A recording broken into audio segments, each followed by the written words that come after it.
मित्रांनो, आपल्यासोबत आहेत ईगल नाशिक टायटन्सचे captain Prashant Solanki. Sir, first of all congratulations, direct फायनल्समध्ये गेलाय. मग पहिलाच क्वालिफायर जिंकून तुम्ही फायनल्समध्ये गेलाय, त्याबद्दलची प्लॅनिंग आधीची कशी होती आणि पुढची स्ट्रॅटेजी कशी असेल?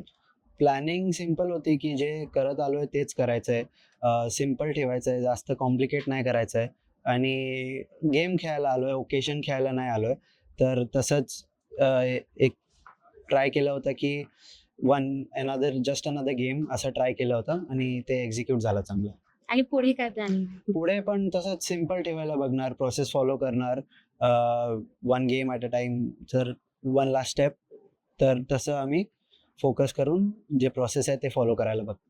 आजच्या मॅचच्या पिच बद्दल काय सांगाल? म्हणजे मध्ये पाऊस पण पडलेला, बराच वेळ येऊन जाऊन होता. त्याबद्दल काय सांगाल? पिच आता खूप टाइम कव्हर्ड होता, तर असं ड्राय दिसत होता पिच.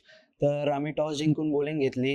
तेच विचार होता की जरा बाईट मिळेल स्पिनर्सला, तर कमी टोटलमध्ये रिस्ट्रिक्ट करायला बघायचं होतं आणि ते झालं. आमच्या स्पिनर्स, मी, अक्षदा आणि रोहनदानी 12 ओव्हर टाकून 66 रन्स काहीतरी दिले आणि 6 विकेट घेतले. तर ते जे मधली ओव्हरची पार्टनरशिप आमची झाली ते खूप चांगलं झालं.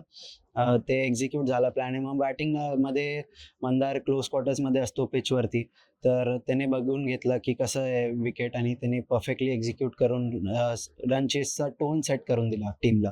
बॉलिंग खूप सुंदर होती आजची, मग त्याबद्दल काय सांगाल? माझी हो. हा बॉलिंग मी तसंच सिंपल ठेवायला बघत होतो. जास्त काय वेगळं करायला बघत नव्हतं.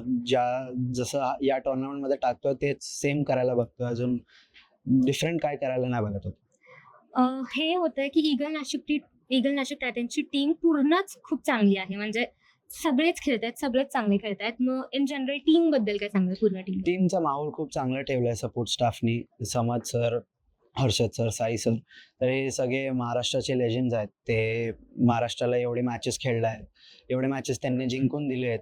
तर त्यांच्या गायडन्समध्ये आम्हाला खेळायला मिळतंय, ते आमच्यासाठी खूप मोठी गोष्ट आहे. तर खूप चांगला आहे टीमचा माहोल.